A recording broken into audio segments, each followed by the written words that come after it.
Bonjour les rêveurs, j'espère que vous allez bien et que vous avez passé de très bonnes vacances. Aujourd'hui on se retrouve toujours pour parler de Disneyland Paris. Alors cette fois-ci on va parler des passes annuelles puisque Disneyland propose depuis le 29 mars de cette année une nouvelle gamme de passes annuelles à l'occasion des 25 ans du parc parisien. Alors qu'est-ce que contient cette offre? Quels sont les différents passes? Quels sont les avantages et quels sont les prix? Et qu'est-ce qui pourrait vous correspondre en fonction de votre fréquentation du parc? Eh bien, on va voir ça tout de suite en vidéo.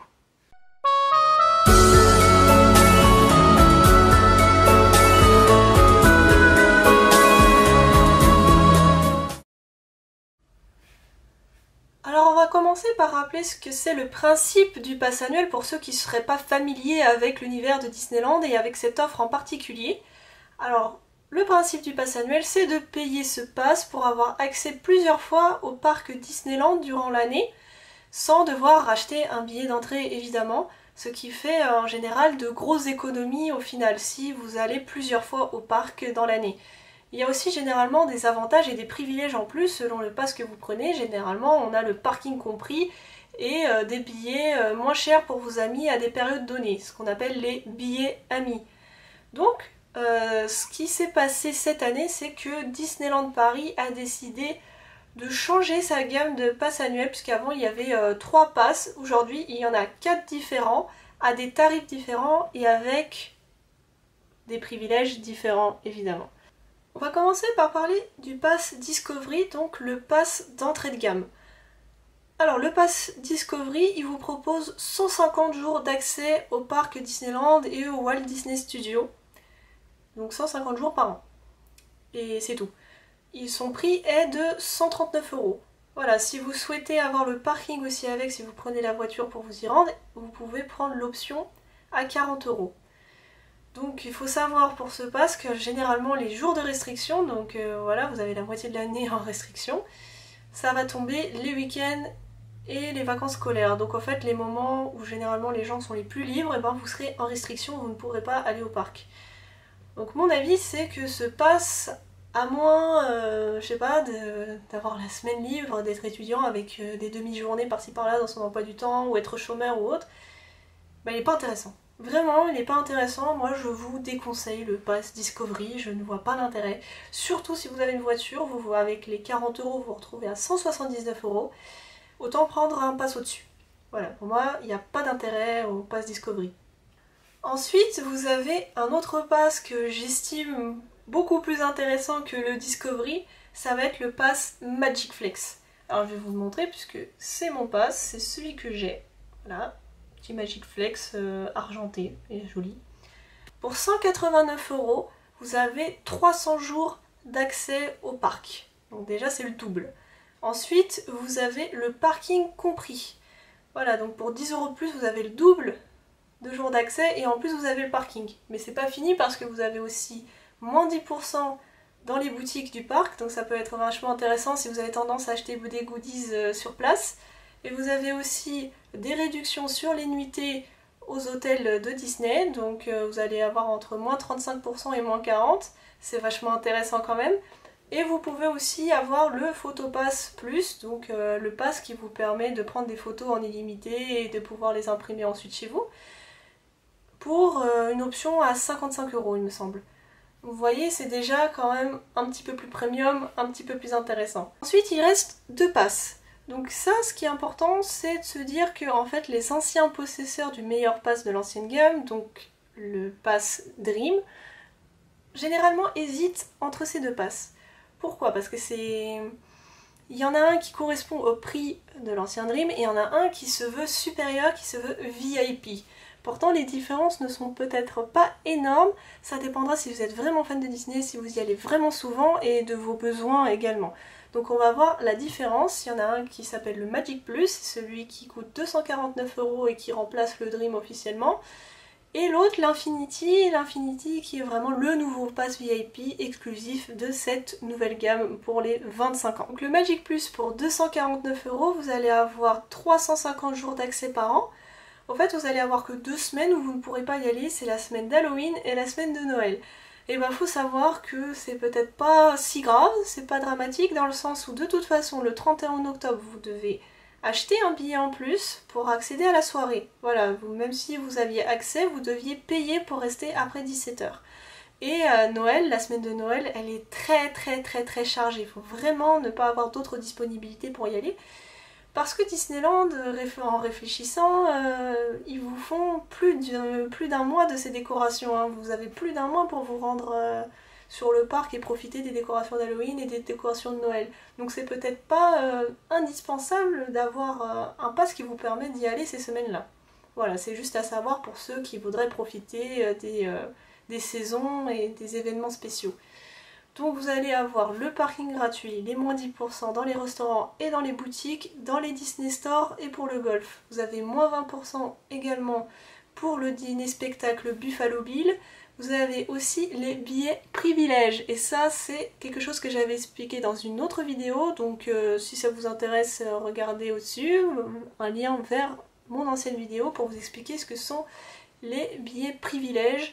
Bon, pour faire court, ce sont des billets qui sont à prix réduit pour vos amis sans limite de temps dans l'année. Vous en avez 10 avec le Magic Plus.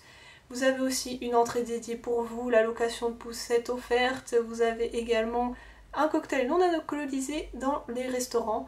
Donc tout ça c'est vachement intéressant quand même si on souhaite se rendre à Disneyland Paris et profiter bien du parc sans se soucier des restrictions et en ayant des réductions au niveau de tout ce qui est boutique et restaurant.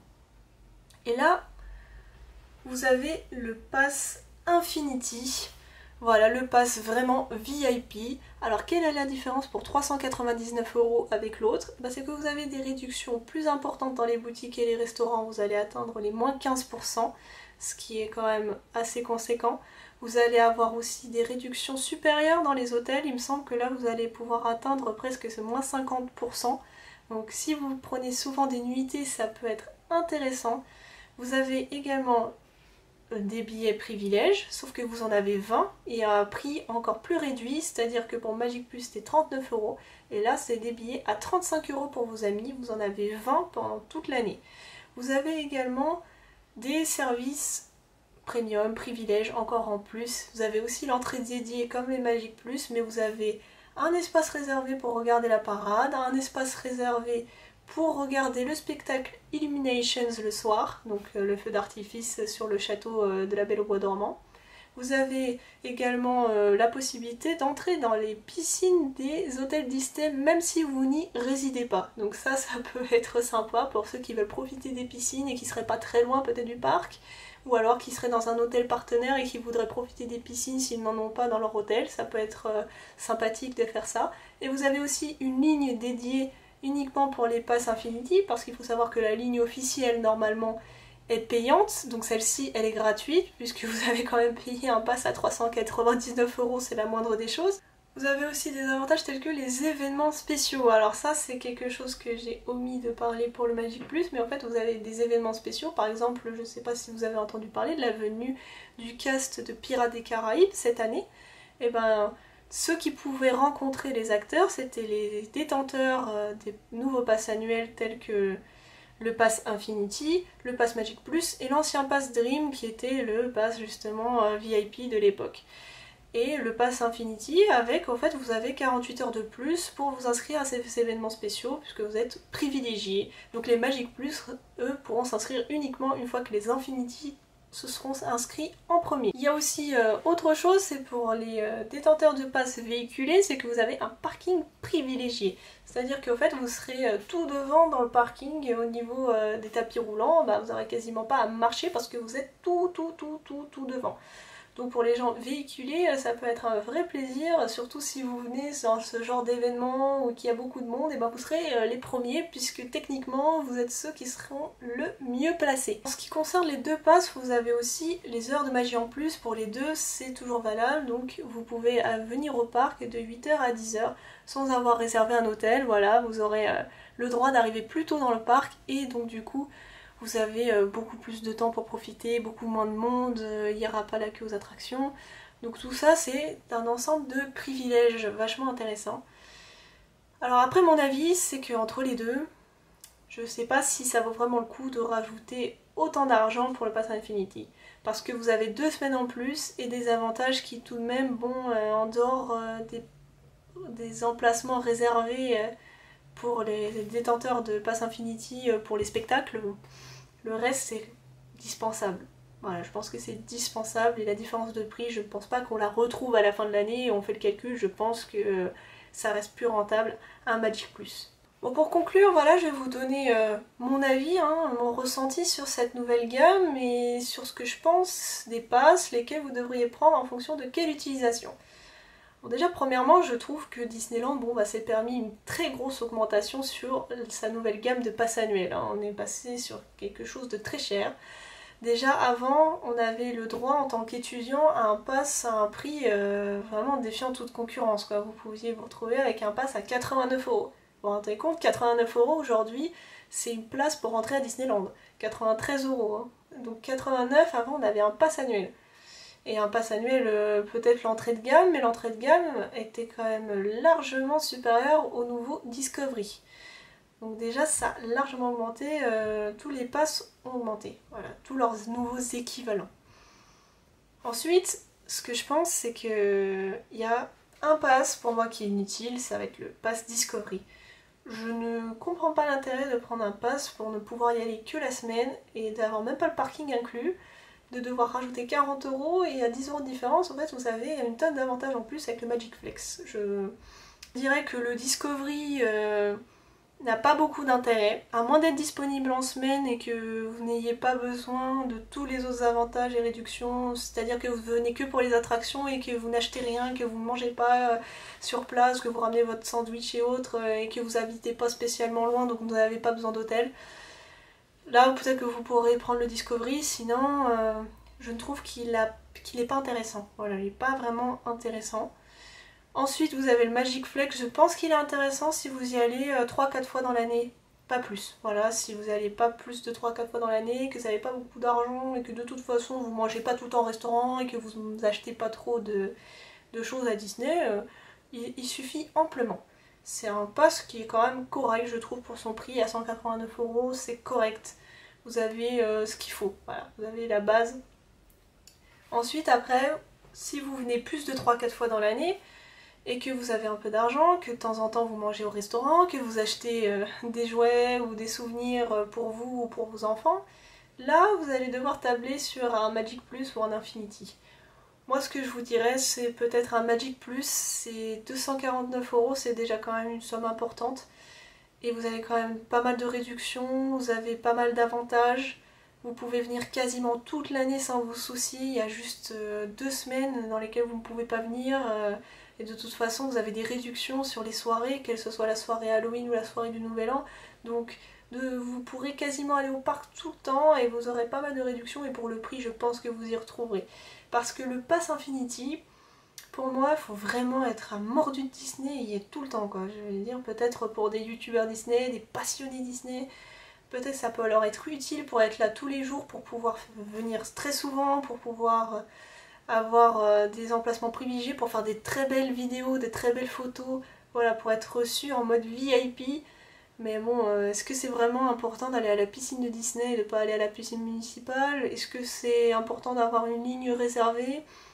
Est-ce qu'il faut vraiment être dans les 48 heures les premiers pour vous inscrire à un événement? Est-ce que vous avez vraiment besoin de tout ça? Ça c'est la question que vous devez vous poser quand vous achetez un Infinity.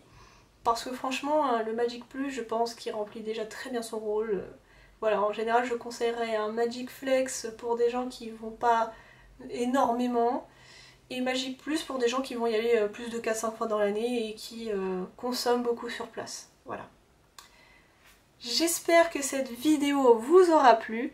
N'hésitez pas à me dire en commentaire ce que vous en avez pensé, et de me laisser un pouce bleu. Et vous abonner surtout, c'est très important pour la chaîne. Voilà, je vous souhaite une très bonne journée. À la prochaine. Ciao.